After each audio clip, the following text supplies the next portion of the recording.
बिल्लाहि मिनश्शैतानिर्रजीम बिस्मिल्लाहिर्रहमानिर्रहीम। ज़माना ग़ैबत कुबरा में जहन में आने वाले सवालात और उनके जवाबात जज़ीरा खिज़रा के ज़ेर उन्वान आप साहिबान की खिदमत में पेश किए जा रहे हैं। और बड़ा ही अहम सवाल कि जब जनाब का नाम अक़दस सुने तो चाहिए कि एहतराम में खड़े हो जाएं।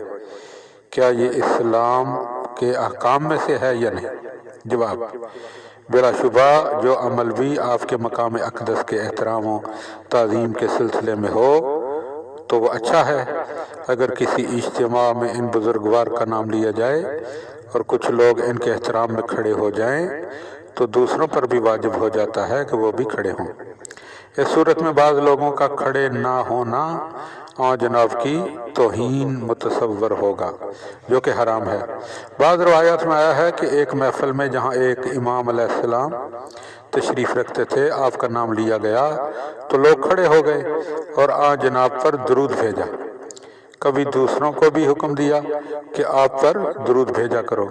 किताब नजमुस साकिब में मरहूम सैयद नेमतुल्लाह जज़ाइरी से बयान हुआ है कि एक दफ़ा इमाम जाफ़र सादिक़ अलैहिस्सलाम के सामने इमाम ज़माना अलैहिस्सलाम का नाम लिया गया तो आप इस नाम अक़दस के एहतराम और ताज़ीम में खड़े हो गए। क्योंकि इमाम अलैहिस्सलाम का अमल हुज्जत है, लिहाजा इस हदीस से आपके नाम लिए जाने पर लोगों का खड़े होना कतई सही है। मगर ये बात भी है कि ये अमल वाजिब नहीं। चुनांचे अगर किसी महफिल में ये लोगों के लिए ज़हमत का बायस बने तो आपके इरादतमंदों को चाहिए कि इस मुस्तहब अमल को भी इस वक्त मुलतवी कर दें।